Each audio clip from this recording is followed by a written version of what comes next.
विभाग में 1,20,000 लोगों को नियुक्ति पत्र दिया गया। आप जिस तरीके से काम हो रहा था, 70 दिनों में लगभग 4 लाख लोगों को नौकरी और रोजगार मिला है। लेकिन बीजेपी के लोगों को टीन का चश्मा से नजर नहीं आएगा। भ्रष्टाचारी का तो पोल खोल ही रहे हैं कि कौन कौन भ्रष्टाचारी हैं। अरे बिल्कुल पूरा सबूत के साथ हम बोल रहे हैं कि पीएमसीएच में जो अभी वर्तमान में है आईएस ठाकुर सुप्रिंटेंडेंट हैं, उन पर कई सारे भ्रष्टाचार के आरोप है। उसके बावजूद नीतीश कुमार जी के देख रेख में उनका जो है वो पदस्थापन किया गया है। तेजस्वी यादव कल से क्षेत्र भ्रमण पर हैं और जन विश्वास यात्रा निकाल रहे हैं। तो जनता दल और भारतीय जनता पार्टी का कहना है कि परिवार यात्रा निकालना चाहिए। बात करेंगे हम, हमारे साथ मुकेश रोशन हैं, आरजेडी से विधायक हैं।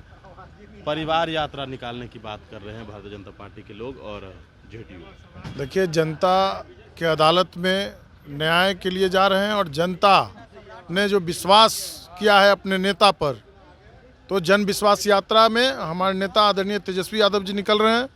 जनता का विश्वास और भरोसा उनके ऊपर है कि बिहार का विकास जिस तरीके से हुआ, पिछले जो 17 साल में नहीं हुआ, वह 17 महीने में तेजस्वी यादव जी ने करने का काम किया है। सवाल ये है कि परिवार यात्रा निकालने के लिए कह रहे हैं, इस पर क्या कहिएगा? अरे कौन बोल रहा है कि परिवार यात्रा? जनता पार्टी के लोग कह रहे हैं। ये बीजेपी के लोग को कोई काम है क्या?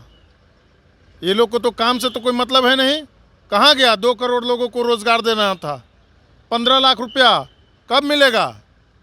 हम लोगों ने काम करके दिखाया है और बिहार के लोगों ने तेजस्वी यादव को धन्यवाद तेजस्वी कहा है।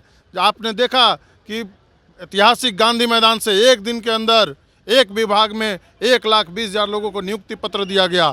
आप जिस तरीके से काम हो रहा था, 70 दिनों में लगभग 4 लाख लोगों को नौकरी और रोजगार मिला है। लेकिन बीजेपी के लोगों को टीन का चश्मा से नजर नहीं आएगा। आप लोगों ने भ्रष्टाचार किया है और अब समीक्षा हो रही है विभागों की, मंत्रियों की। भ्रष्टाचार तो अभी जो वर्तमान में सरकार चल रही है, एनडीए सरकार, उसमें हुआ है भ्रष्टाचार कि जिसका जीता जागता उदाहरण है पीएमसीएच के सुप्रिंटेंडेंट का रिटायरमेंट हुआ 31 जनवरी 2024 को, और उसी दिन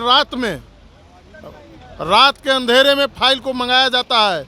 और बिहार सरकार में स्वास्थ्य विभाग में एक बड़े पदाधिकारी हैं, उनके द्वारा मोटी रकम लेकर करके और फिर उसी आईएस ठाकुर को सुप्रिंटेंडेंट के पद पर संविदा पर बहाल कर लिया जाता है और उनको वित्तीय प्रभार भी दे दिया जाता है, जो कि सामान्य प्रशासन का जो नियमावली बना था उसमें था कि भाई वित्तीय प्रभार किसी भी संविदा कर्मी को नहीं देना है।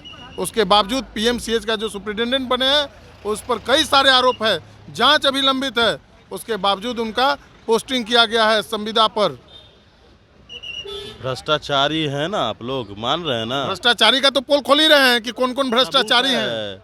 अरे बिल्कुल पूरा सबूत के साथ हम बोल रहे हैं कि पीएमसीएच में जो अभी वर्तमान में है आईएस ठाकुर सुप्रिंटेंडेंट हैं, उन पर कई सारे भ्रष्टाचार के आरोप है। उसके बावजूद नीतीश कुमार जी के देख रेख में उनका जो है वो पदस्थापन किया गया है।